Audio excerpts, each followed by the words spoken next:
When PNNL researchers began planning a project to synthesize a highly toxic chemical agent, there was no room for error.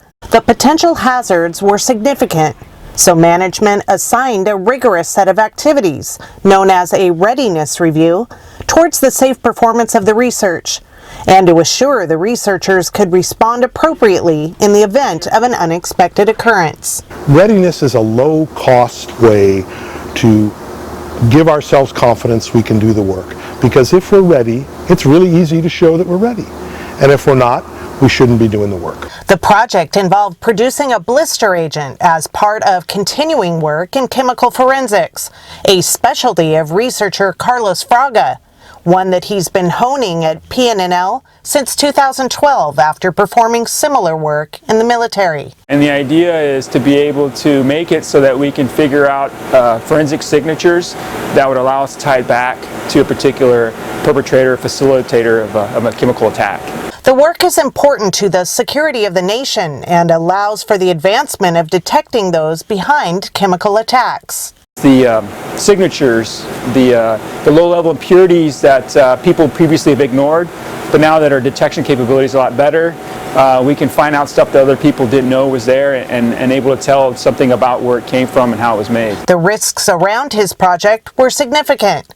As a blister agent and carcinogen, the chemical would immediately cause severe skin, eye, and lung irritation were the researchers exposed to even a minimal amount.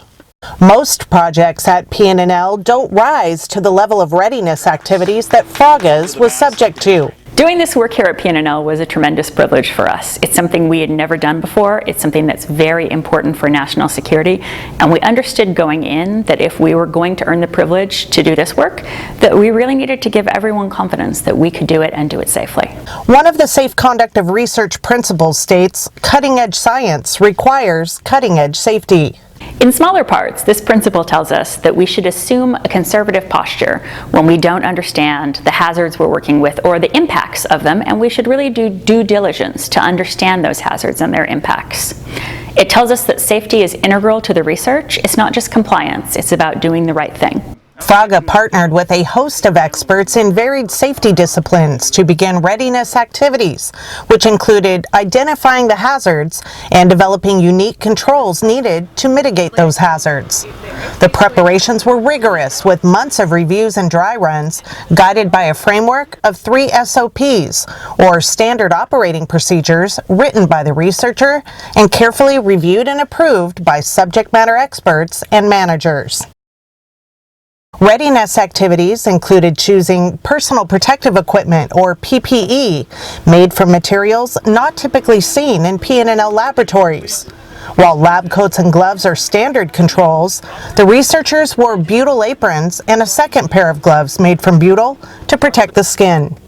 They added the use of chemical tape, which seals gaps in protective apparel and doesn't degrade when exposed to toxic materials. Fraga and his partner practiced the buddy system to help each other don and doff their PPE. Besides making sure the other didn't get off balance and fall, they each needed help to put on multiple layers of gear. The dry runs also included donning and doffing a respirator with a chemical filter cartridge, an activity that's not common for researchers to perform in a PNNL lab. Donning and doffing is a little bit different because your center of gravity is a little bit different. That is why I wanted them to practice it. Hopefully we never have to use them, but if it does come in an event, I know that they were ready. Given the situation we were working with, we had to be the ones to respond for cleanup. Just because of the stuff we're working with, and so practicing that aspect, addressing that, was something that previously we hadn't really done. PNNL Crafts, along with the Pressure Safety SME, conducted a smoke test in the project's fume hood to determine if the presence of 2 researchers in front would hinder its performance. While uncommon, 2 researchers are necessary with this work to allow the primary researcher to keep his hands in the hood while the other hands him items. Being able to see it for ourselves with the smoke was really important. And there was one thing that I really learned from that was there's where we placed our gloves There's a point where it's kind of a attention to detail kind of thing that you wouldn't know unless you really focus on it, that we kind of found out this time around, and we would have never known if we didn't look into that much depth. The idea now is we want to minimize it. As the only people allowed in the lab while the work was being performed, the researchers practiced their emergency response procedures so they knew how to quickly react to any unexpected occurrence. The care taken to assure that Fraga and his colleagues were prepared to perform this work safely paid off.